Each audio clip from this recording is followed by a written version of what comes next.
It is the story of the wrestling world. Two of the most powerful female superstars in WWE reportedly walk out on the company live during Monday Night Raw, forcing the entire show to be changed and altered, affecting everything in WWE from top to bottom. What happened? Why do we think it happened? And what do we know? We'll dive into all of this story with legendary wrestling journalist Bill Apter. Plus, the Roast of Ric Flair is going to be added to SummerSlam weekend with Starrcast V. Plus, 2K22 has a bunch of new playable content being added as well. Plus, your comments on screen. You share that link or you stink. I will turn this podcast around, so behave. Watch out, watch out, watch out, watch out!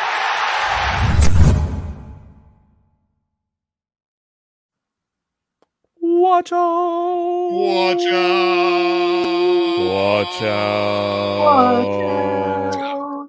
What's up, everybody? It's Kellam, Jeremy Bennett, and Jose G with the legendary Bill Apter. Well, so thank much you. to Before get we into. start anything here, you did refer to our top story as pro wrestling. Mhm. It is a WWE story, so it's sports entertainment. So I don't like the way you're portraying this. I'm out of here. Shame. No. Bill, We want to keep you on, man. Bill, Come we want to on. keep you on now. Okay, Antics. no, You're just I certain was details. doing We'll make sure to Sasha. say the right thing. All right, I was Bill. doing Warning. Bill, I you was can doing give Sasha. Kevin 10 lashes like Wardlow's going to get tomorrow night. No, I was doing a Sasha Naomi. Oh, okay. Walking out in the middle of the thought lot. Walking out live, you know. Yeah. That's what I did. All right, if you're with us for the first time, don't make it the last time. Sound off on the lead story here. Sasha Banks and Naomi reportedly walk out on WWE, just laying out everything that happened. They are aware of something going on with their role on the show before the show. And while the show begins, at some point in the early stages of Monday Night Raw, they go into the office of John Laurinaitis. Hey there, pal. And according to WWE, in a statement they put out, put the titles on the table, express that they are uncomfortable with someone they were performing with, though they've performed with this person many times before. And they leave the show, even though, as they said in the same statement, WWE is a scripted live show with characters that are performers or contracted to perform their characters and the storyline presented for the show and all these different things. So they put out a statement live during the show. All right. On the show, they referenced this. They had to change something mid-promo with Becky Lynch and go to commercial, which was awkward. Reportedly, during that commercial, Becky Lynch apparently pitched something to replace it, which would be Asuka. The match that the Sasha Banks and Naomi would have performed in would have been a six-pack challenge, which, according to Fightful and other sources, would have seen Naomi win the match, pinning Nikki Ash. Some other sources claim that there would have been a physical conflict between Naomi and Sasha Banks. That's not been confirmed. This storyline would have continued on to Friday night, with Naomi winning the shot at the Raw Women's Championship, even though she's won half of the tag titles, and Sasha Banks winning a shot at Ronda Rousey, who's the SmackDown Women's Champion. So they would essentially be tag champs that would both get shots at the women's singles titles. Apparently, they weren't happy about this. They were not happy at all. There's a lot we still don't know about this story.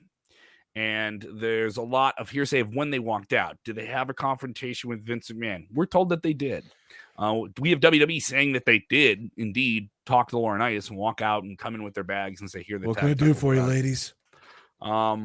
This is something obviously a lot of people are paying attention to. This is one of the most talked about wrestling stories since WrestleMania. Yeah. And certainly has a lot of controversy on it. A lot of people obviously going off on WWE, and you knew WWE was going to see that coming a mile away. Yeah. Bill, they did some things they haven't done in a long time. Well, they called these unprofessional. Live on Monday Night Raw.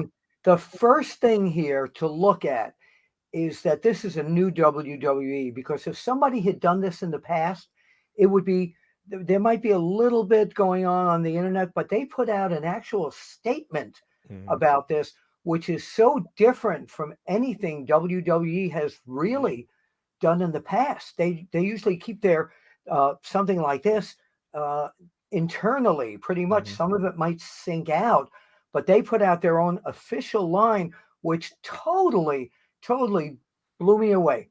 I still can't figure out why they did that. Yeah, and some updates from Shawn Ross Sapp here from Fightful Select. Originally, it was uncomfortable with people working the match, which didn't really make sense because everybody in there is outside of Bianca Belair has been at least in the business for over a decade. So Sean Ross Sapp cleared that up and said that was not the case. It was more towards the booking of the tag team titles and the lack thereof, basically a lack of direction for those tag team titles. Where, as Kevin said, Naomi was going to face Bianca Belair, and then Sasha Banks was going to win a challenge to face Ronda Rousey on the SmackDown side of things. And of course, both of them scheduled to lose those matches.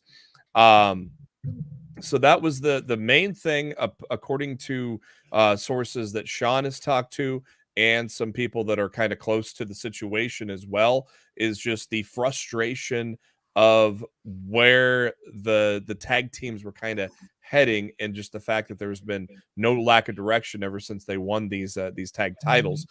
They had pushed to have kind of a feud with Doudrop and Nikki ASH, where they've been starting a story with that on Raw. They pushed for a couple of things, got denied on those, and so wow, it ended up with a walkout, which became public, which was very interesting. See, if you're a contract player with that company, it's like being on a movie set and you have accepted the part that you're playing, and halfway through the filming, well, I don't like this. If you don't change it, I'm leaving. Yeah. Come on. I mean, really, you put two professional sports entertainers there, and this is very unprofessional, unless there is something, of course, that we do not know about that took place, and about being uncomfortable with somebody. Maybe somebody said something to them that we do not know about. That's a source close to the situation they were told to I forget the exact words, but it was basically fix your attitude was what was told to them, and that's apparently what set them off, according to a source that's close to Naomi. Props to Petey Williams and Kenny Dykstra, though. They were labeled as the producers for that impromptu match with Becky Lynch and Asuka, which actually they had to put that match together live while Raw is on the air.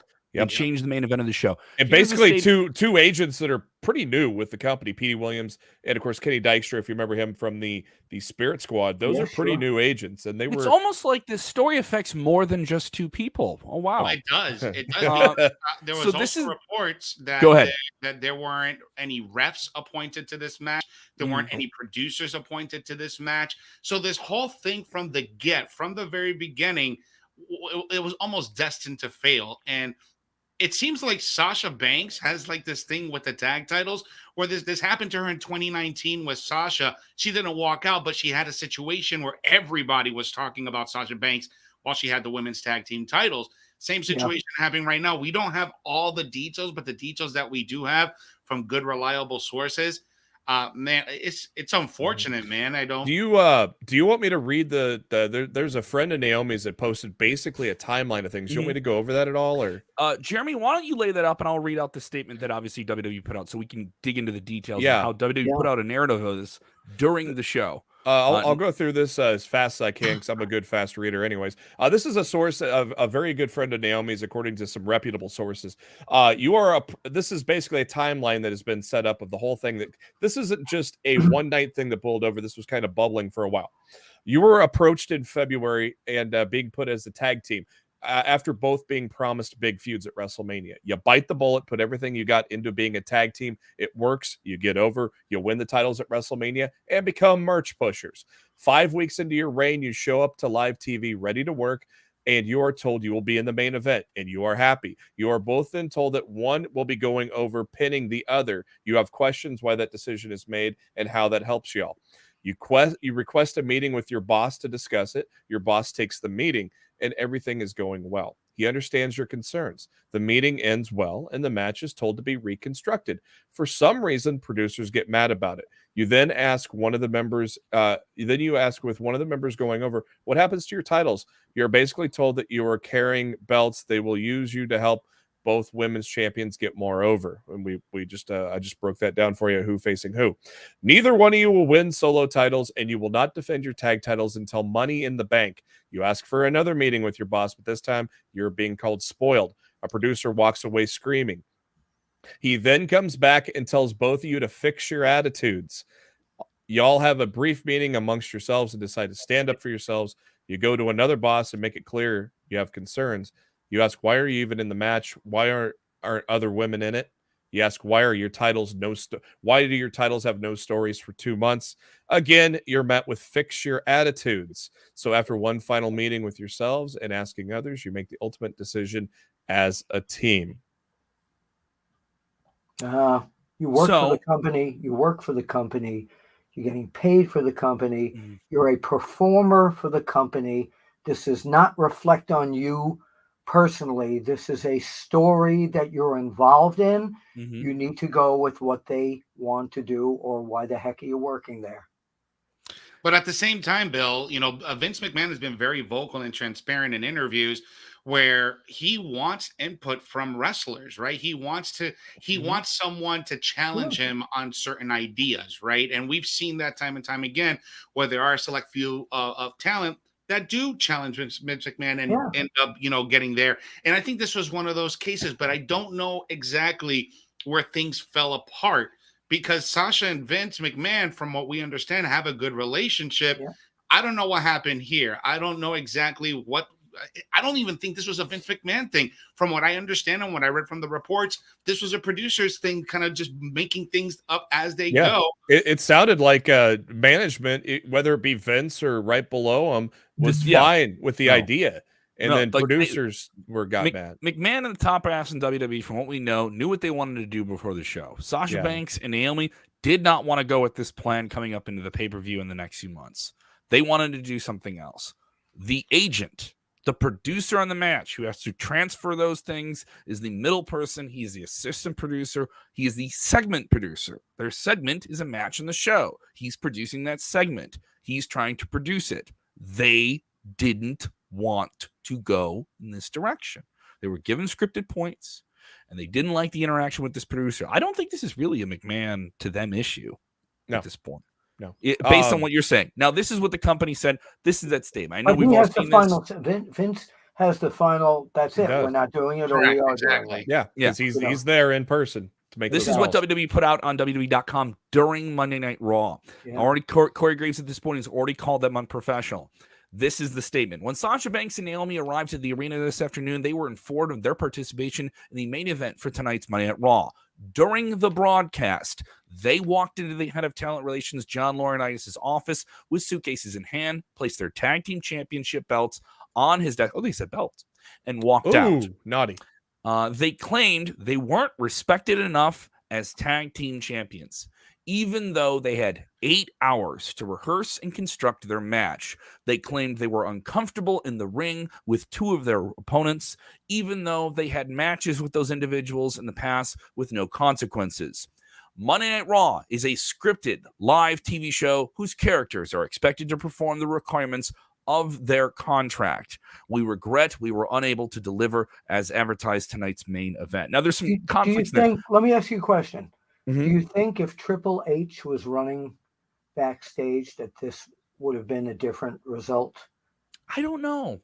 There's so many ifs, or what could have changed or what didn't. The thing is, they did it, and now there's going to be consequences for it. Yeah. And what are those consequences going to be? It's worth noting, WWE has not reprimanded them. As far as we know right now, they have not been suspended. We don't know the status of the women's tag team titles. Are they still champions?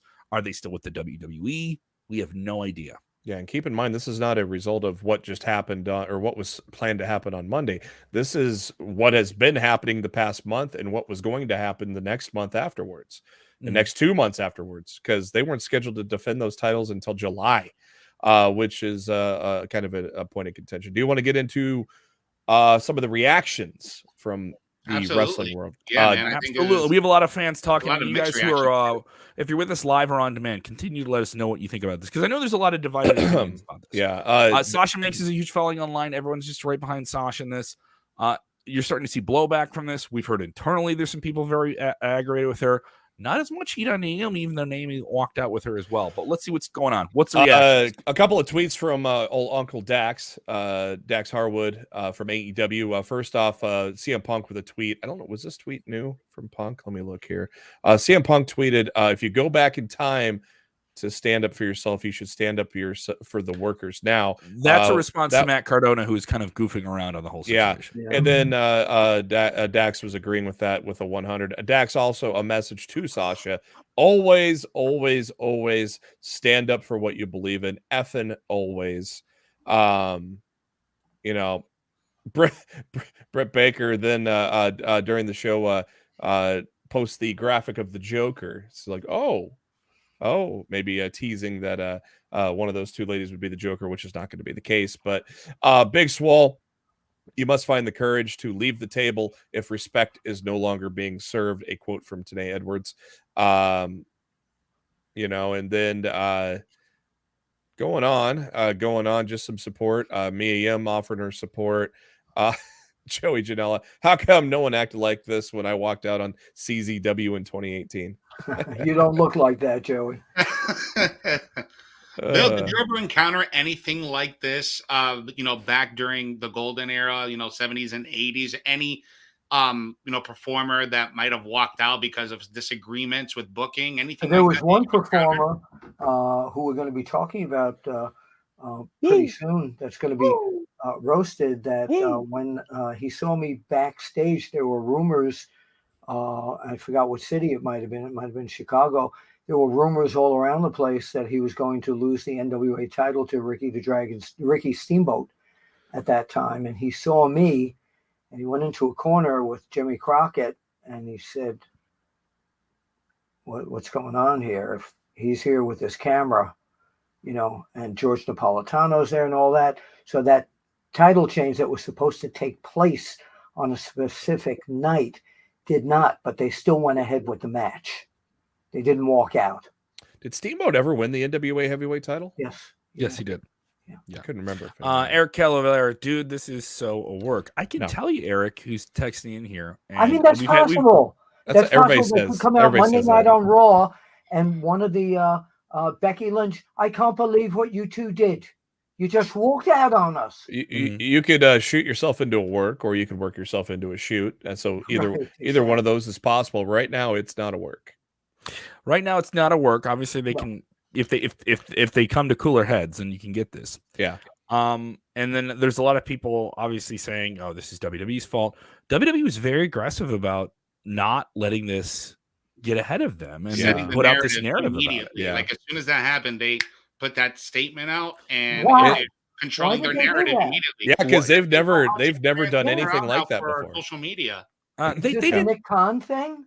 I don't know. I mean, Bill, 20 years ago, back to 2002, Stone Cold Steve Austin is, on the final years of his career and is trying to be very selective about what he does, and is becoming very vocal, even on WWE content, about his role in the company and not being the top guy. He's maybe number 2 or 3 at this point.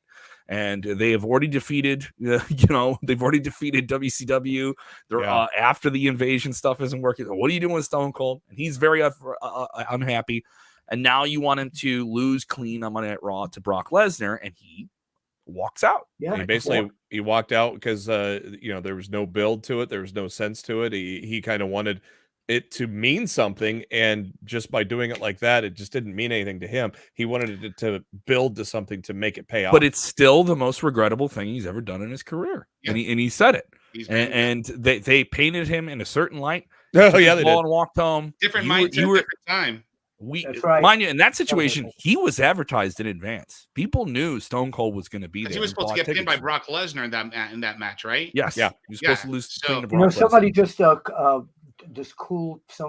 Joe just posted something. He said, "Wouldn't it be something if they pulled a Nash and Hall and showed up at ringside in the seats at AEW Dynamite?" Boy, that'd cause a shit storm. Yeah, that would be a seismic shift. I'll tell you something. That you're right. That would be. And I honestly think that's why, because it's so easy with social media now to create this false narrative, or create a narrative that you would hope would be true, or people would support and get behind, right? That they immediately went and said no. Especially because Sasha has such an active audience online, they wanted it clear. And it's worth noting, this isn't the first time Sasha's done something like this. You know what I mean? Like, she hasn't done something like this, but this is the first time they've gotten close to doing something like this. And she's a big star. She's a huge name. She has Mandalorian. She just did the show with Kevin Hart. There's all these different options. And and obviously she believes she's worth more, and something like all the speculation is there. We can get into that now. But I think the speculation is undeniable. I don't think this is I'll say this. To me, if I'm in the WWE locker room, you did that for yourself. And you may be right. You may be prideful of what you believe, and someone disrespected you, so you're walking out. But the people you screwed over were the 4 other women in that main event, 2 of them that didn't get to be in that main event. Yeah. The referee, the production team, everyone else, even that agent that may have disrespected you, and everyone who trained and got you there, and you walked out.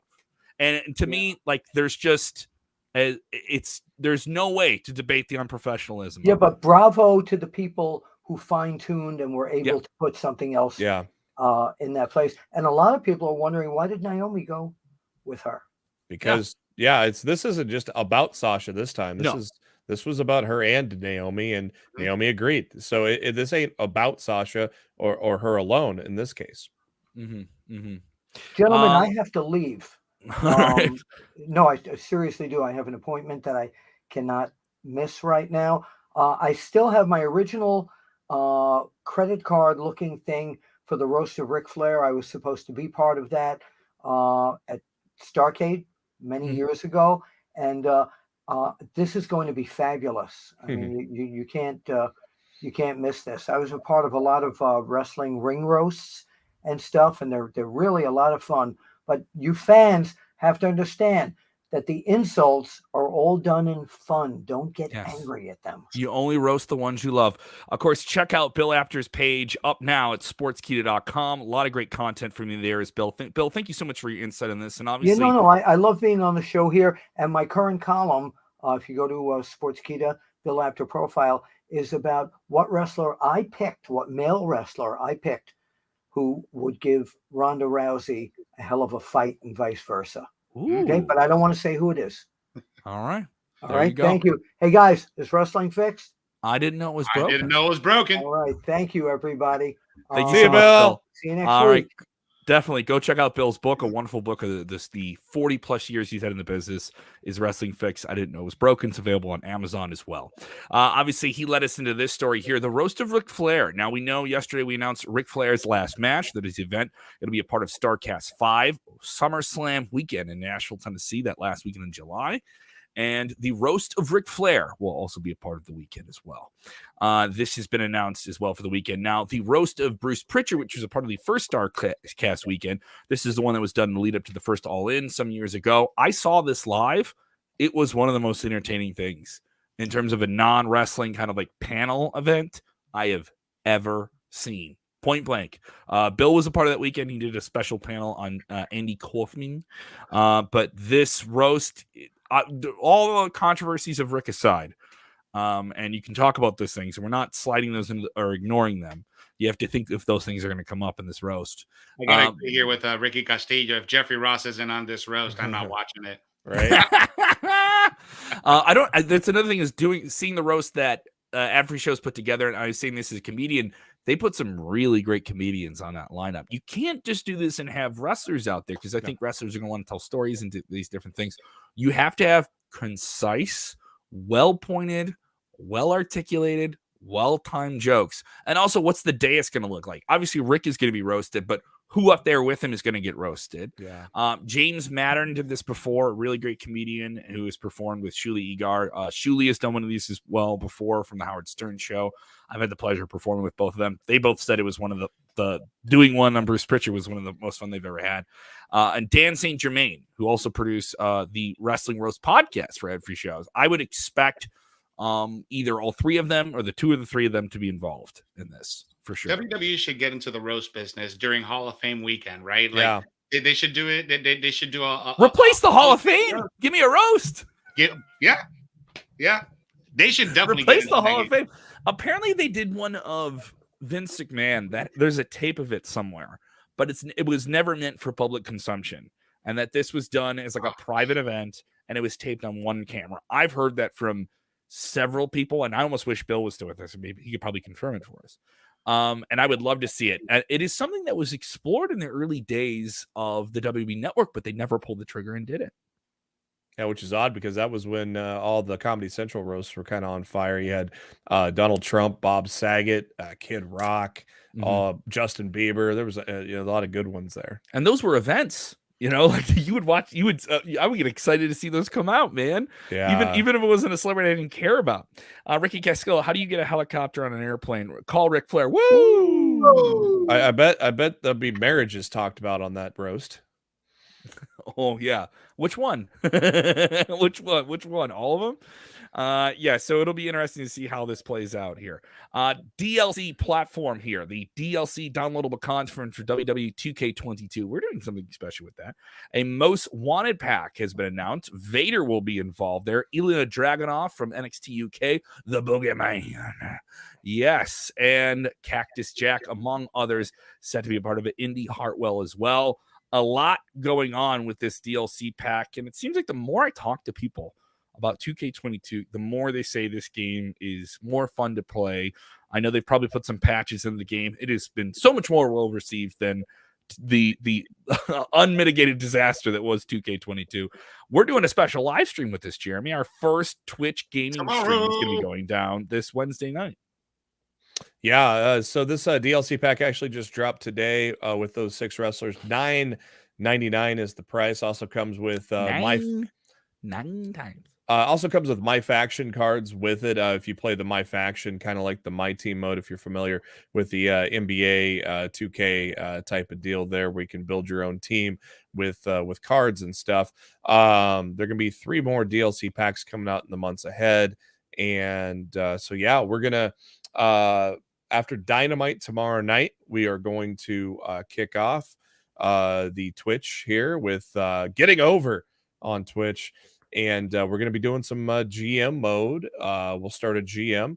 We'll do a little bit of drafting to 2 brands, and we'll have a head of one brand going up against the head of another brand, and see how we do. We want you guys to join along, so subscribe to our Twitch channel, Sportskeeda Wrestling, all one word, and get your input on who should be drafted. Which direction should we go with the federation, and all sorts of things. We're going to ask for your input, so make sure that you subscribe to Twitch. Go to sign up for a Twitch account if you've not gotten one. It's easy to do. Search for Sportskeeda Wrestling, all one word.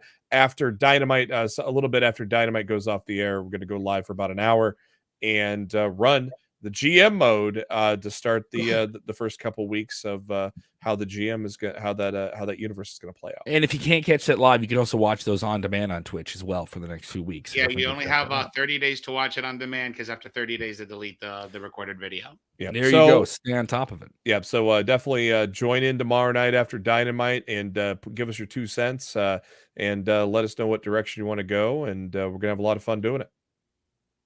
A lot of people with the comments here. I know we had a lot of people talking today. I think this is the most comments we've had in quite some time. Obviously, it's a big topic everyone's talking about here. Dwayne Tweary, bruh, these guys hating on WWE and making money with WWE at the ads at the same time. Here's the thing, Dwayne.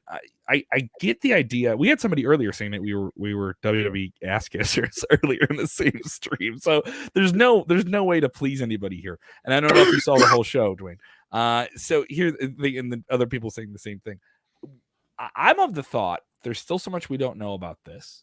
Big disagreement. I just can't agree with the way they handled it.